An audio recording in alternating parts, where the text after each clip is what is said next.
तब ये मूल तत्व आंतरतारकीय अवकाश की कड़ी शीतलता में फेंके गए। इन सुपरनोवा के विस्फोटों ने दूसरी पीढ़ी के तारों के निर्माण की प्रक्रिया की शुरुआत की।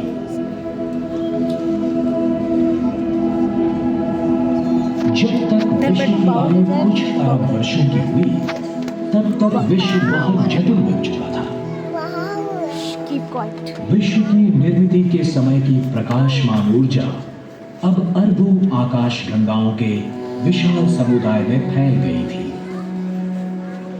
इनमें से कुछ आकाश गंगाएं सर्पिल आकार की हैं, कुछ अंडाकार हैं और अन्य अनियमित आकार की हैं, जो आकाश गंगाओं के टकराव का परिणाम है।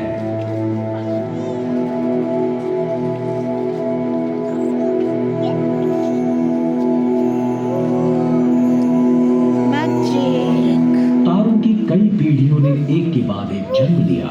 जीवन के लिए आवश्यक कार्बन, ऑक्सीजन और लोह जैसे मूल तत्वों की निर्मित की गई। अंततः उनका नाश हुआ। जैसे जैसे विश्व लाख वर्षों में आकारमान में बढ़ता गया, वैसे वैसे वो पतला और तिरक और ज्यादा ठंडा होता चला गया। सैकड़ों वर्षों पहले हमारा ये मानना था कि पृथ्वी ही विश्व का केंद्र है। बाद में विज्ञान ने यह साबित किया कि हमारा ग्रह और अन्य ग्रह दरअसल सूरज की परिक्रमा करते हैं। आज हम जान चुके हैं कि सूरज खुद एक तारा है, उन 4000 लाख तारों में से जिनसे आकाशगंगा बनती है। पर हमारी आकाशगंगा जो अनगिनत तारों से बनी है, वो भी छोटी लगती है जब हमें ये महसूस होता है कि वो भी विश्व की अनगिनत आकाशगंगाओं में से केवल एक ही है। हमारी इस आकाशगंगा का निर्माण अरबों वर्षों पहले एक बड़े धमाके के बाद हुआ, मतलब अंदाजन 13.2 अरब वर्ष पहले। उसके सबसे प्राचीन तारों की आयु अंदाजन 10 अरब वर्ष है और सबसे नए तारे कुछ करोड़ों वर्ष की आयु के हैं। वास्तव में छोटे तारों का जन्म हर दिन होते ही रहता है। हमारा सूरज मध्यम आयु का है। उसकी आयु है 4.5 अरब वर्ष। वायु और धूल से भरे एक बादल से उसका जन्म हुआ, जिसे हम सोलार नेबुला के नाम से जानते हैं।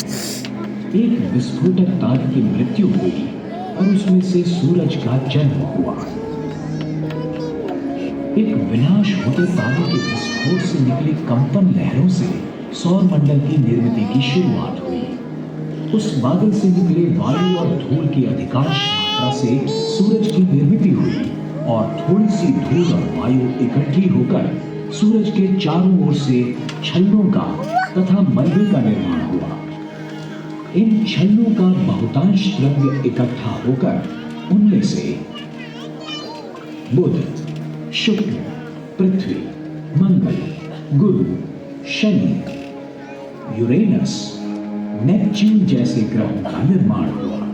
द्रव्य के कुछ बचे कणों से प्लूटो जैसे छोटे ग्रह, ग्रहिका और धूमकेतु बने। 8 ग्रहों में से तीसरा ग्रह पृथ्वी एक ऐसे क्षेत्र में स्थित है जहां जीवन विकसित हो सकता है। शुक्र की तरह वो सूरज से इतना भी नजदीक नहीं है जहां पानी उबलता रहता है, और वो इतना दूर भी नहीं है जहां पानी का बर्फ बन जाए, जैसे कि मंगल।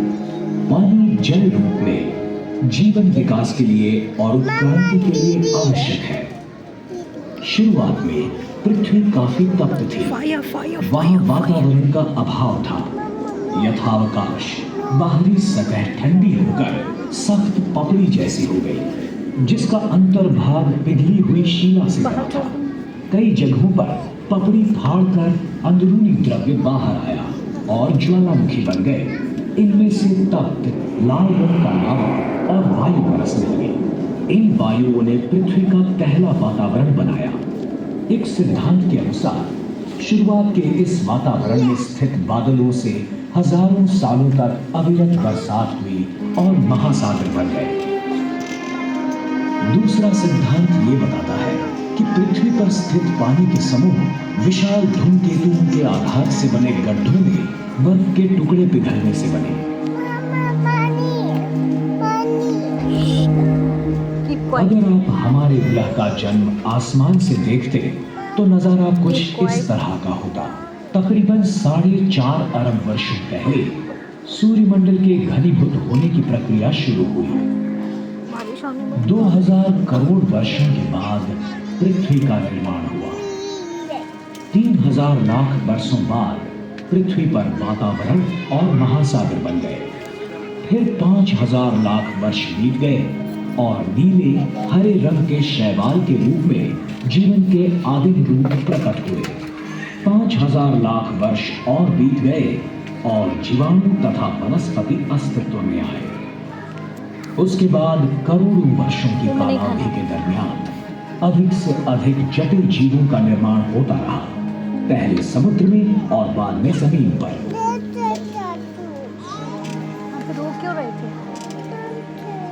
कुछ 2000 लाख वर्षों पहले डायनासोर्स जैसे महाकाय जानवरों ने पृथ्वी पर राज किया। फिर 700 लाख वर्ष पहले एक बड़ी ग्रहिका के विस्फोट से पैदा हुए मौसमी बदलाव के कारण उनका विनाश हुआ और सस्तन प्राणियों की उत्क्रांति की शुरुआत हुई। सबसे पहले थे मानव, जिन्होंने निसर्ग को ही आकार देने की शुरुआत की। हमारे पूर्वजों ने पत्थरों से हथियार बनाए, आग का उपयोग किया और खेती करना सीख लिया।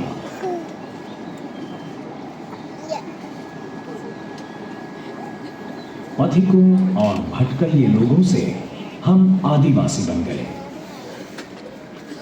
जैसे जैसे जीना आसान हुआ, वैसे लोगों को आसमान की ओर देखने का ज्यादा समय मिलने लगा।